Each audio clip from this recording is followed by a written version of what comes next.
Deep in the bright and colorful coral kingdom lived four best friends: Puffer, Sparkle, Dory, and Finn. They lived among the wavy plants and shiny coral, and their days were full of fun. Puffer was a round, happy fish with pretty white and blue dots that gently glowed. His big eyes were always full of wonder.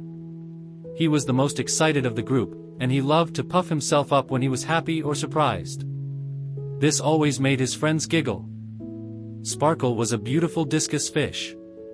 Her body looked like a painting with swirly orange and white lines, always changing like the water currents.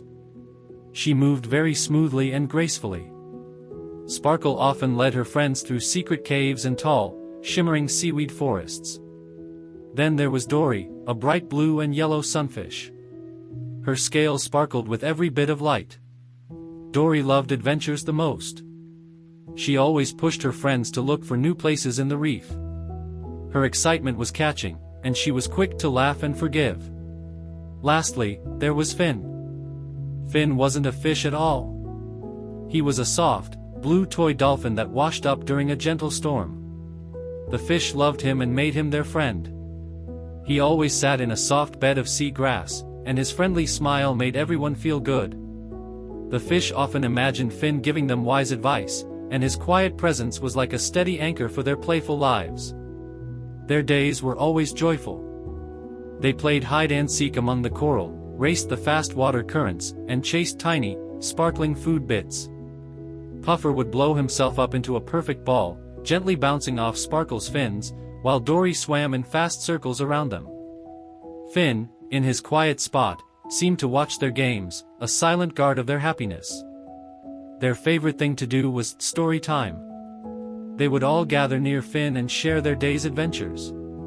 They would make up exciting stories about brave crabs and singing sea slugs. Sparkle would talk about the colors she saw, Dory about the new paths she found, and Puffer about the funny ways the tiny crabs moved. One morning, the coral kingdom was buzzing with news about the great beyond. Whispers carried on the water current spoke of a huge, open ocean far away from their home reef. People said the currents were stronger there, and the creatures were bigger and more varied than anything they had ever seen. Dory, who loved to explore, listened carefully. Her big, curious eyes grew wider with each story. The great beyond sounded like the biggest adventure ever, a place where new stories were waiting to happen. She started spending more time at the edge of the reef, looking into the endless blue. Her friends watched her, feeling a mix of excitement and worry.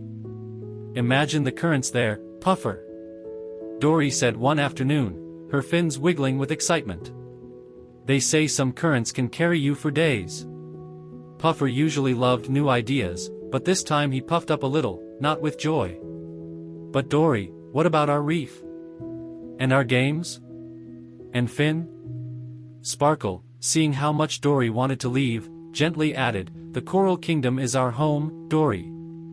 It's lovely here, and safe." Dory just smiled, looking far away. "But don't you ever wonder what else is out there? What if there are even brighter colors, or even faster currents?" Even though her friends asked her to stay, Dory felt the great beyond calling her too strongly. One early morning, while the reef was still waking up, Dory swam to the very edge of her familiar world.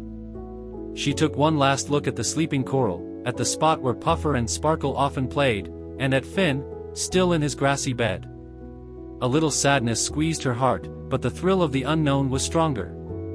With a strong push of her tail, Dory swam into the deep blue, carried away by a soft, welcoming current. When Puffer and Sparkle woke up, Dory was gone. They searched everywhere, their usual playful splashes replaced by fast, worried movements.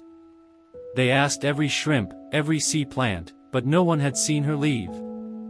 Finally, a wise old crab, whose shell was covered in old wisdom, simply pointed a claw towards the open ocean.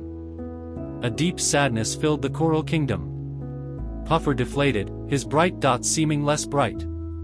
Sparkle moved slower, her pretty patterns showing the sadness in her heart. Their games felt empty, their races had no energy. Story time became a quiet time, their voices soft, often trailing off as they remembered Dory's laughter, her brave spirit, her happy energy. They missed her bright streaks as she swam through the water, her playful nudges, and her wild, made-up stories. They missed her most during their games. Puffer would start to puff up for a bounce, then stop, remembering how Dory would playfully poke him with a gentle fin. Sparkle would glide smoothly, then stop, realizing Dory wasn't there to follow her beautiful dance. Fin, still quiet, seemed to share their sadness. Puffer would often sit beside him, whispering, "She'll come back, won't she, Fin? She has to." And even though Fin couldn't speak, his gentle, stitched smile seemed to give a quiet comfort. Days turned into weeks. The sharp pain of Dory's leaving became a constant, dull ache. They continued their daily routines, but a part of their world was missing. They learned to value their friendship in a new way, understanding how special every moment truly was. They held on to their memories of Dory, not with sadness, but with a quiet hope that one day she might return, bringing new stories from the great beyond. Their sadness wasn't just about Dory being gone, it was about realizing how much her special presence had made their lives better. They understood that every friend, every person, brings their own unique light to a group. And when that light is not there, even for a short time, the world feels a little less bright. They learned that true friendship isn't about always being together, but about the strong connection and the shared memories that stay with you, even when friends are far apart. And so, Puffer and Sparkle continued to swim, to explore, and to play. But now, their movements had a new depth, a quiet thanks for the lively life around them, and a constant, silent wish for the safe return of their brave friend, Dory, the fearless explorer of the great beyond. Missing her taught them the important lesson of loving those who are near, and holding hope for those who are far away. They learned that the real beauty of friendship is in the love that connects them, no matter how near or far they are.